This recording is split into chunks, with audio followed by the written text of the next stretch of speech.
To create a brand that has higher standards has never been easier. And maybe before people wake up, right now is the chance to take that opportunity.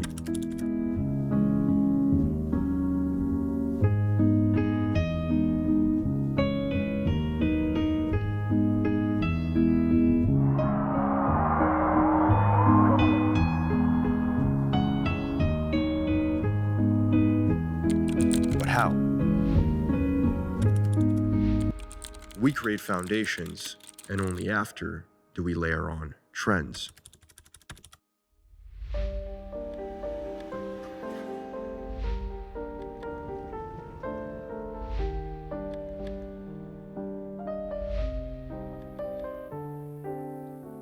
The psychology of the almost familiar. Brands that keep things fresh without choosing between new and trendy or old and classy. It's the novelty nostalgia complex that captures us. In this video, I'm going to experiment with examples that are a bit too mainstream for my liking and for what we have covered on this channel, but simple enough so that you can copy and apply to your everyday life or your business. So what stands out as oddly understandable, but also a little bit beyond explanation? Beyond the minimalist design, you can understand what Byredo is aiming for. Vintage, but contemporary. But beyond package design, there is one key player in Byredo's design philosophy. I won't be pretentious and say that I can understand what the impact is of each name of the products that Byredo puts on their packaging, but I can confidently say that you won't be far off from guessing what type of scent you will get, even with a little bit more of a trickier or sarcastic name.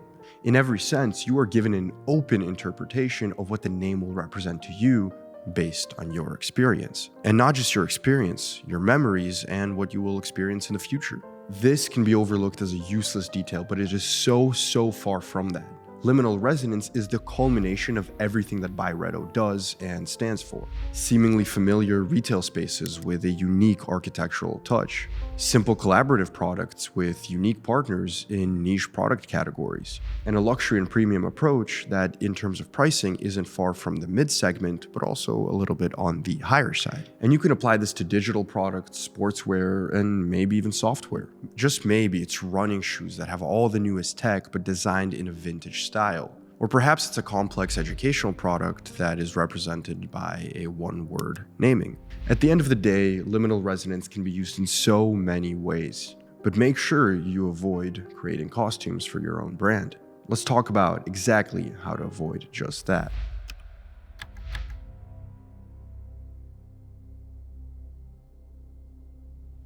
What gives a brand the ability to mismatch cues and timelines?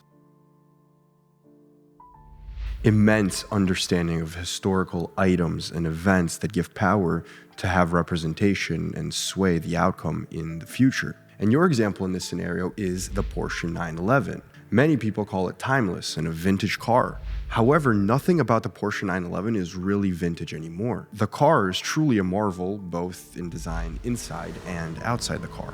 However, so much of the visualization, the marketing, the advertising for the 911 is done in the form of an iconic road trip, something that is a throwback, something that is classic and timeless. The lore behind the 911 that comes from the Porsche company directly and all the supporting media creates an object that can give its owner a sense of heritage, a sense of bought class. And although not all Porsche owners possess class just by spending big at a dealership, the car does serve a purpose in getting the attention of others. However, there's one big gap brands cannot fall into if they try to recreate this dissonance. In marketing, this is what we call the idea of the costume.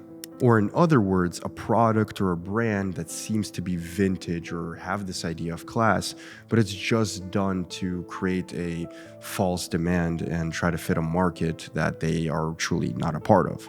If you want an easy example, I'm sure you've seen it maybe hundreds or thousands of times done before. You just maybe haven't recognized it. New brands or creators will take stock templates of retro TVs and put modern footage into it, which is all fine and dandy except when the footage in the retro TVs has great sound and is colorized like it is in the modern era. This doesn't create any lasting and relevant emotion for the viewer. In fact, it creates a disconnection with that said viewer. You subconsciously pick up on the fact that these two things don't go together, and instead of being elements that work well and mix well together, it's just adding 1 + 1 and it isn't equaling 2. So now that you've got these first two twins to boost the effect of your brand, what is it that can seal the deal when it comes to winning fans?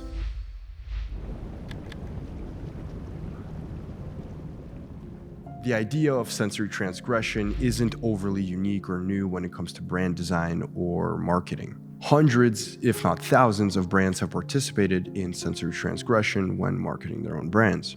However, this is where the video will take a little bit of a turn into a new direction and a new definition of sensory transgression that has never been mentioned before.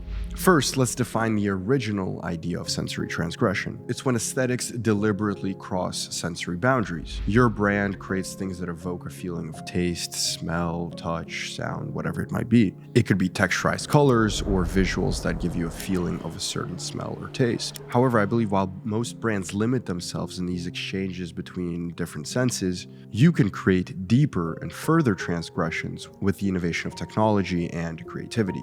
Let's go down the list of mixtures you can make within one single brand.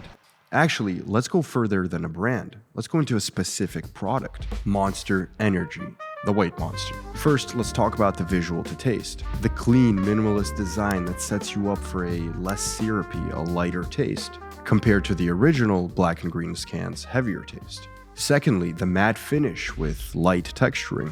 Since the drink has 0 calories, the packaging actually does a great job in showcasing that this is a more lightweight drink. It is lighter than the competitors. Thirdly, it's the sound. The crackle is actually louder due to the higher carbonation that the White Monster possesses. It makes the drink unique in the Monster Energy lineup and otherwise. There's about 5 more you can look up on the internet that relate to the White Monster, but I won't go deeper and deeper. I'm sure if you've drank it before, you can guess for yourself. In result, what do we have? We have an energy drink brand that is extremely niched down in its demographic, but now it's the most memed and the most glorified energy drink on the whole goddamn planet. Used as a boost by bodybuilders, doctors, entrepreneurs, and teens from all over the world, and video editors.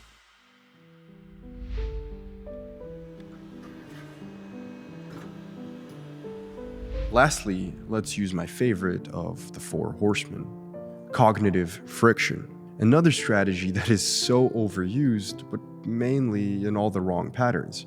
My creative studio, the 37, uses cognitive friction in its name, in its branding, and its approach to client work. In summary, the idea of cognitive friction is a pattern of specific disruption, creating confusion within the audience and making them ask, where's the resolution? Where's the answer? For cognitive friction, I want to use an example of my own brand because it is so easy for me to explain.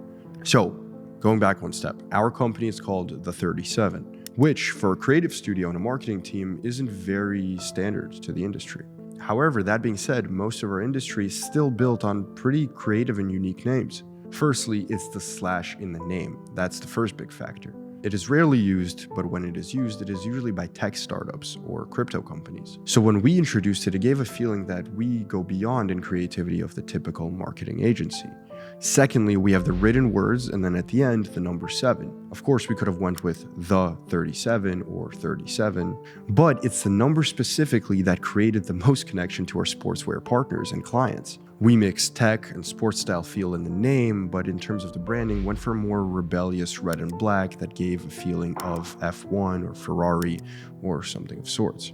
All this combined often gives our own clients a feeling of we want to reach further, we want to go deeper, and not just be unique in their own niche, but go beyond. And of course, that has massively paid off for us, creating visuals, brands, and ads that have stretched the idea of normal for our clients and all their competition.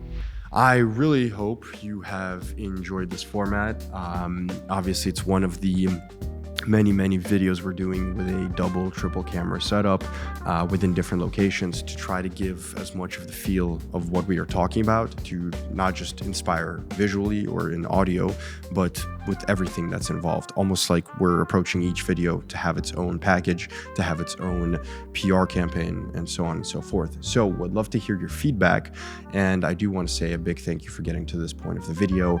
Obviously, support us with dropping a like and a comment to boost the algorithm in our favor. And anyways, if you don't drop a comment and you just watch to this point, big thank you for me and the team here, and we'll see you very shortly.